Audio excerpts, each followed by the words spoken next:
Salut à tous! Aujourd'hui, on va apprendre à compter. Plus précisément, on va compter le nombre d'éléments d'un ensemble. Mais on ne va pas seulement compter le nombre d'éléments d'ensemble infini. On va surtout compter le nombre d'éléments d'ensembles infinis.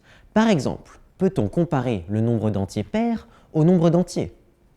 Dit comme cela peut paraître très bizarre. Compter jusqu'à l'infini n'a pas vraiment de sens a priori. Pour toucher un peu à ces concepts très abstraits, on va prendre un exemple illustratif.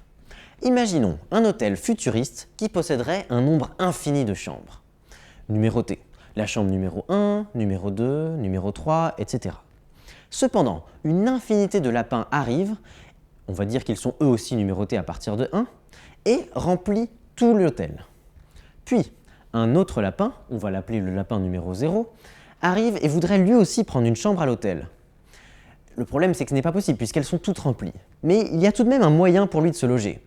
S'il demande à tous les clients de se déplacer dans la chambre suivante, c'est-à-dire le client numéro 1 va dans la chambre numéro 2, le client numéro 2 va dans la chambre numéro 3, et ainsi de suite. Ceci est possible puisqu'il n'y a pas de dernière chambre, il y en a une infinité. En agissant ainsi, la chambre numéro 1 est alors libre, et le client numéro 0 peut donc se loger dans cette chambre.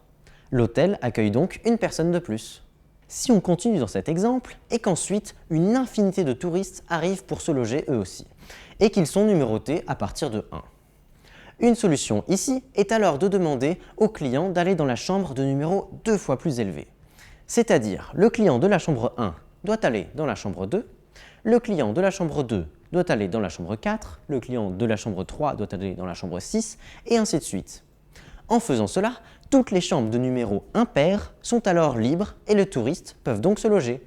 En effet, le touriste 1 peut aller dans la chambre 1, le touriste 2 dans la chambre 3, le touriste 3 dans la chambre 5, le touriste 4 dans la chambre 7, et ainsi de suite.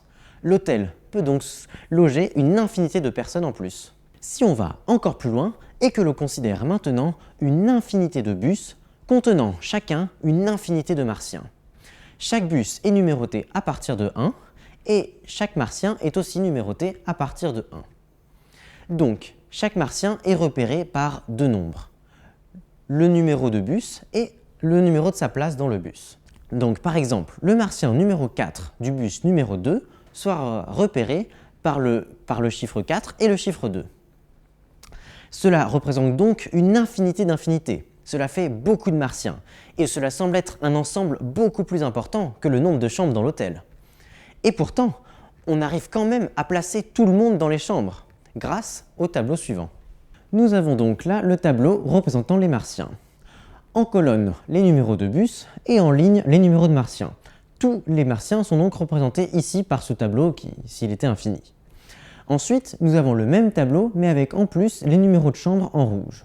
Donc on voit la chambre 1, puis chambre 2, 3, puis chambre 4, 5, 6, puis chambre 7, 8, 9, 10. On voit qu'en comptant en diagonale, comme ceci, on arrive à placer tous les martiens dans les chambres de l'hôtel.